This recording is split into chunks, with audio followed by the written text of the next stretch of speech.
Up next is Willem Krynauw from WCS in Niassa. There he is. He'll be talking about Inreach in the field and its integration into EarthRanger. Pierre, very exciting tech coming from you, and we're waiting for that elephant collar one of these days. Firstly, thank you to EarthRanger and the whole team. While I was sitting there now, I was thinking about those early days. I think it's 3.5 years ago when I first met Bruce and we started this integration on the small reserve I was working in South Africa. And all of a sudden we have a Zoom call and there's 6 or 7 EarthRanger engineers asking me how I want to set the site up. So I've always felt that regardless of how big or how small our protected areas are, you guys give us the same amount of attention. So really appreciate that. With regards to our ER instance, it's still relatively young. We went online in May of this year, so it's still been a lot of trial and error and figuring out what works and what doesn't work. But when Grant Burden first introduced me to this system and I first met Bruce, he told me that the one thing that Grumeti took to heart and what they mentioned earlier was that if it doesn't work in EarthRanger, they weren't interested. And I think that's the approach that we at Niassa have also tried to follow, just to try and keep it as simple as possible, to make it effective for the people using it on the ground. So I was thinking about a story when we were driving here the other day. I think I'd been in Naisa for possibly a week and got on the helicopter with the scouts and we went to go and investigate a possible vulture poisoning incident, and we couldn't really land, so we dropped the scouts off somewhere, flew about 300-400 meters away, landed the helicopter, and then the pilot and I assumed the pilot knew the area, which was a mistake, and we eventually found a place to land. We shut the helicopter off and we walked to where the scouts were, helped them out with the scene, and then about 2 hours later when we were finished, we realized that we'd lost the helicopter, which was a problem, which is why I think Bruce has maybe asked me to come talk about these Inreach devices today. Right, so before I start, I think I know Niassa is not a very well-known reserve, so I thought I would give you guys a bit of background. So with regards to how EarthRanger is set up, I think we have a very similar system to Clay at the moment, where we are running smart in parallel with EarthRanger. So we have smart mobile that the scouts are using, and this connects into Smart Connect in conjunction with WPS, who have kindly provided us the assistance, and we're using their server to upload all that information onto our EarthRanger instance.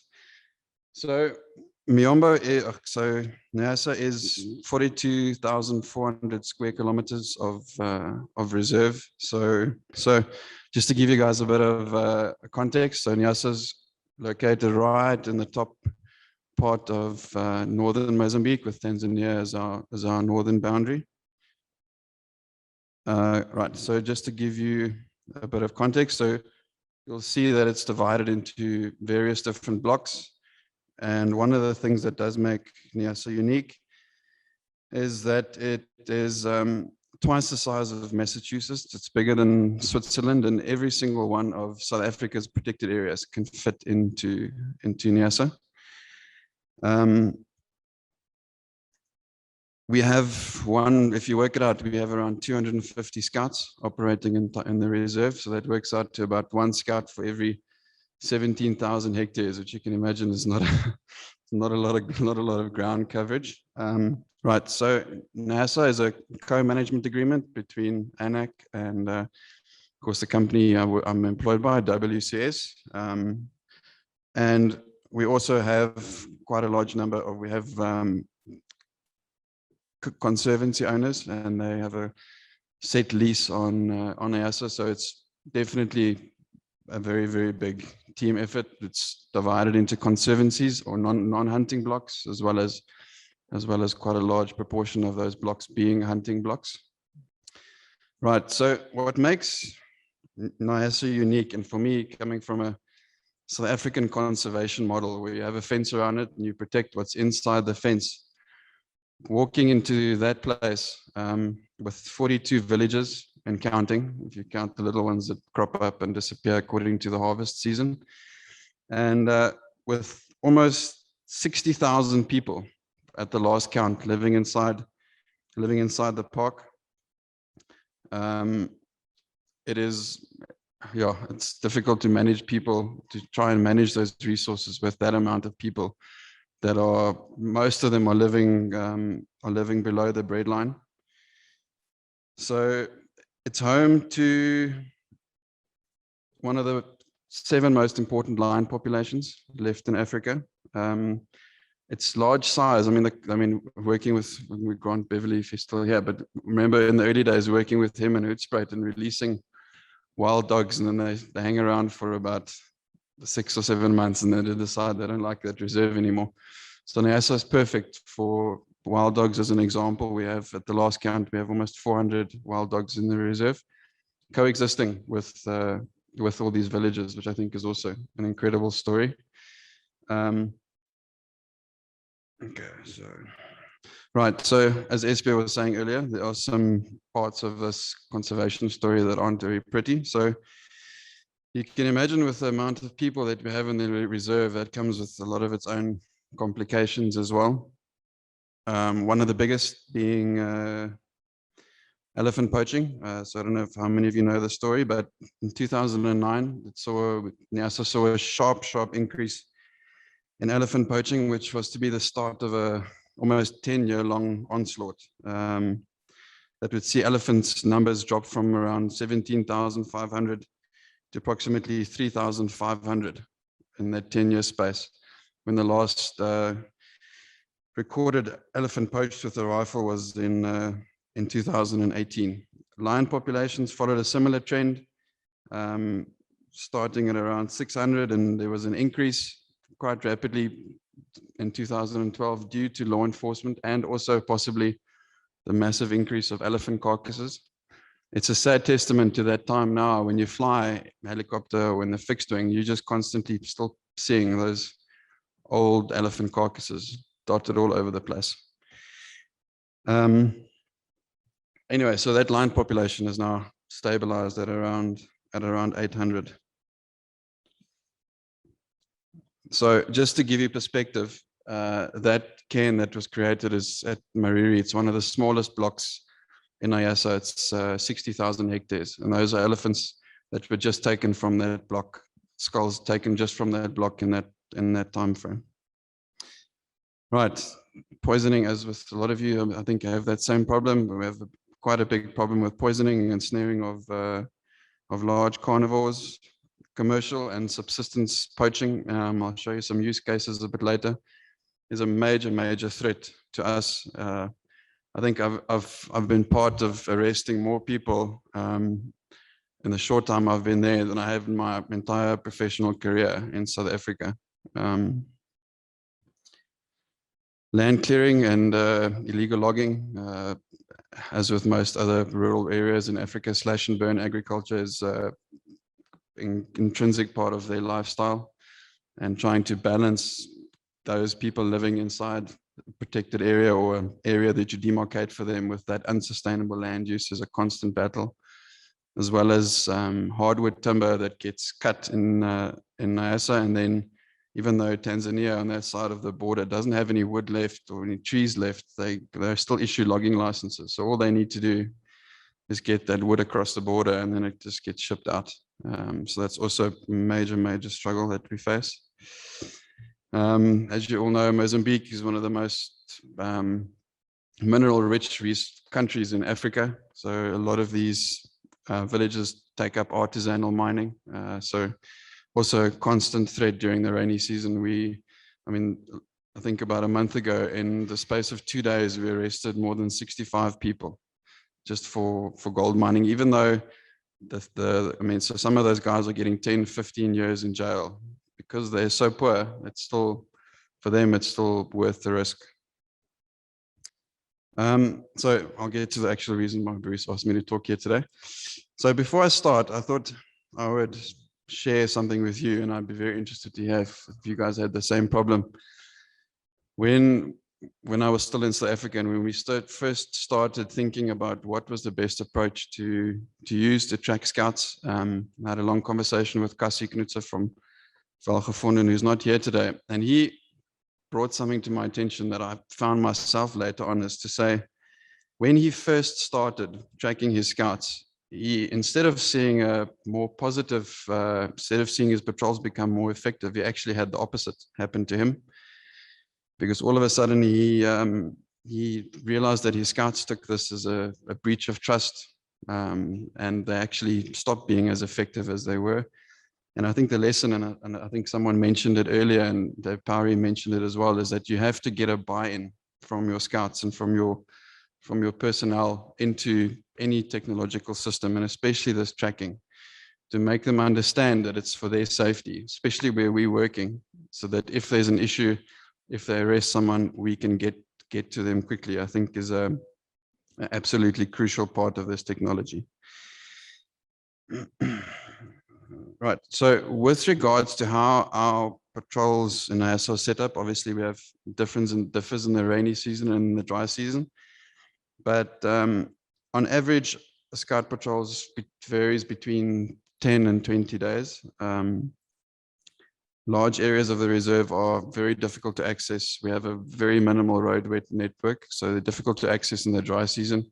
And pretty much the whole reserve is impossible to access during the rainy season. So most of our deployments are done via helicopter. We were talking about cost earlier. So we fly 30 hours a month, and that works out to about 2,200 US an hour. So you guys can do the math. So it's an expensive exercise, but it really, really works. So we have, like I said earlier, we have 250 scouts. We have a Motorola system with TurboNet in place, but I think she mentioned it earlier as well. The problems we face is on a 20-day patrol, those Motorolas are very heavy on battery life. So to constantly track scouts over that period of time, they would have to have a separate bag pretty much just for their batteries. So they do carry a radio with them. So the most of our patrols, because as I mentioned earlier, we don't have nearly enough manpower, is very focused patrols. So we look at historical data around this time of the year to decide where we're going to be sending patrols. We have a fixed wing and a helicopter that fly constant aerial patrols, and I'll show you a use case later, so that we can send these guys out on specific missions to clear snares, to look at suspected where firearms are being hidden, because we don't have the manpower to just do routine patrols. So then the next question came in, is which was the most effective device to use, and we looked at quite a number of options. And after speaking to the ER team, we heard that Inreach was already on the system, and we spoke to quite a lot of reserves that were already using it. So we decided that we would, for this application, that we would go the same route. We spoke to people, and we experimented with quite a number of devices, the Inreach Explorer and the Inreach Delorme, Inreach Mini, which we still use, but we use those Inreach Minis for the canine unit. Our human wildlife team carries the Inreach Minis with a pre-programmed message that they send when they have an elephant alert. So the messaging system is not really relevant to them yet. We'll get there. There were, as I mentioned earlier, a number of factors that we had to take into consideration. Is that they had to be user-friendly for the scouts. They had to be intuitive when they use them. Otherwise, it would just end up being another thing that they put into their pack and they wouldn't get used. And after doing a lot of homework, we all settled on the Garmin 66i. For a number of reasons, even though they are expensive, we decided that they're the most intuitive. They have the best topographic features for the scouts, so they don't have to carry another GPS around with them. We are currently deploying 45 different Inreaches. something that you guys can maybe think about when you guys are buying the Inreaches is it does cost a bit extra, but if you buy, and unfortunately it's per device, you buy the topographic map along with that Inreach. It does give the scouts a better idea of the terrain that they're patrolling in. Very important. This is one of the Inreaches where the language could be changed to Portuguese, as she mentioned. A lot of those guys, we do struggle with a very high level of illiteracy. So it is important that that is in their home language or in the language that they know. Right. So with regards to the plan that we chose, I'll just run through it quickly because Garmin does offer 3 different options and they are all relatively effective. We just thought that the first basic option with the amount of real-time tracking that we're doing, because they charge for every single tracking point, it would actually not be as cost effective. With regards to the unlimited, we don't need 2.5-minute tracking from the scouts, and for the aircraft, for both our aircraft run spider tracks. So we thought that the advanced plan would be has been the most better suited. You get unlimited pre-messages or pre-loaded messages, which I'll show you now. And 40 text messages over a month has proven more than sufficient. So there's an example of that topographic map that I mentioned earlier. Right, now this is quite important, and this took me a while to figure out, and talking to different people. So what I've done, especially because there's a high level of illiteracy, this is obviously in Portuguese for them, but on each Inreach, you'll, depending on your scenario, you will change this. But I've loaded all of these messages for the scouts to be able to, when they get into a particular situation, to be able to send that message through. And because in that option, those unlimited message don't cost anything, what we've trained the scouts to do is they can send more than one message for one particular report. So they'll be able to say, they found a mine found, we need police reinforcement. So they can send sometimes up to 3-4 messages that they string that sentence together, and doesn't cost you a cent extra. Right, now I found this out the hard way. This is quite important. When you are setting up your Inreach devices, there's on your home page, there's a setting there where you can type in a personal message that gets sent to the team. Garmin will be able to tell me exactly where they are, but I think it's a team based in the US, that when you press that button, if you don't, they send you a message asking, are you okay? And if you don't reply, they send the cavalry. So it's very important that you send that message, because sometimes by accident or out of curiosity, the scouts you're gonna get that 2 o'clock in the morning phone call asking, can we send a chop out? It's just someone that's rolled over onto his Inreach by accident. Right. That was difficult to apologize for that one. Anyways, as has been mentioned quite a few times, this only works as well as the training that you provide the scouts. And this constant refreshment. We do at least an hour and a half of either smart training or Garmin Inreach training per week, per scout deployment that's there. And it's not you teach them once and it sticks, it's constantly retraining. Right, I'll just run through a few use cases for you. Okay, so this colored in area Niassa is quite a complicated place. We have a buffer zone that has been demarcated for a few communities that live inside that buffer zone. And they are allowed to clear forest legally to build mashambas or plant crops. And you can see there from all those deforestation alerts that they are doing quite a good job of it.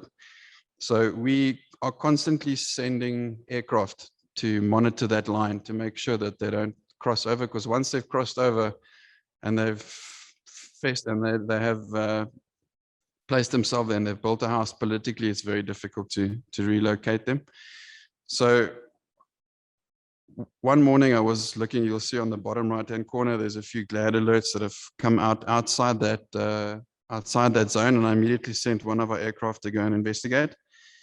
What he then saw from the air is we have a major problem in Naisa with snaring, as I mentioned, and this is a commercial snare line that a poacher has put up. So for those of you that don't know, what they do is they just create a funnel using brush, and they place one entrance or one exit point, and they put thick, heavy cable snares at the end, and their target is mostly buffalo. So immediately deployed a team to go. Unfortunately, our helicopter wasn't there at the time, so they had to go in by foot, drop them off. And to give you an idea of the scale, this was an almost 4-day patrol just to get to that area where those snares had been seen. Managed to pull that snare line out, and on the way back to the road, unfortunately for the poacher, they managed to find those guys that were busy placing more snares. So we managed to arrest them, and you can see there how well constructed those snare lines are that they build, and the amount of snares that they put in those snare lines. Here's another. This was quite fun. Good use case. We got a report from our Cessna 206 that there was a large mining camp appearing, and I happened to have 4 patrols at base, and I gave all 4 of them Inreaches, and we sent them out to go and capture this, or to go and raid this mine. And it was very nice waking up at 4 o'clock in the morning to see them watching those dots, to see them actually raiding the mine. And as you can see there, they were immediately, when we caught 26 people at that mining site, they were able to send me a message via Inreach to say that they had captured these people. Right, so this was actually just before we came here.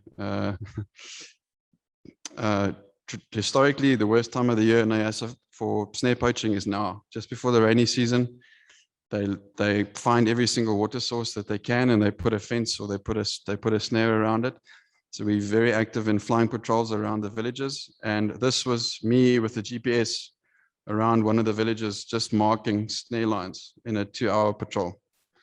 It's hard to, I think there were 42 snare lines at one oak. And you think it takes time for them to put that up, but in 2-3 days, they will have that whole snare line set up. But now, thanks to EarthRanger, what we were able to do is I can give the scout team an Inreach and say, right, these are your coordinates, go and clear those snares, and I can evaluate their progress. And there, as you can see there were 2 snare lines that they missed. So as soon as I get back to the reserve, someone's going to get a talking to. Thanks to this Inreach messaging system, while the guys are out on patrol for the first time now, when they don't have comms, I can communicate with them and ask them, why are you deviating? Do you have a problem, apart from the set reps that they send in 3 times a day when they start the patrol in the afternoon and when they stop to camp in the evening? And what is nice is that on the EarthRanger, when you click on the patrol, when you go into the messages, you can see where those messages were sent on that line. So it helps you for your post briefing. Right. As David Powery pointed out, all of this wouldn't be possible. Niassa runs at a vast expense. Without a lot of donors and without collaboration from STE, we're running almost 50 elephant collars on our instance at the moment, with another 20 being added when we fly back on Tuesday, which is going to be interesting. And yeah, so just once again, thank you to the ER team. I think they were saying earlier, Kusasa. I don't think I've ever phoned him, and he hasn't, even though I know he's busy with something else. I'll just bother you quickly with something. He's always been there, always willing to solve the problem. And to WPS, of course, for helping with all the background stuff, and Smart Connect, because that's way above my, but somehow it's working. Yeah, thank you, everyone.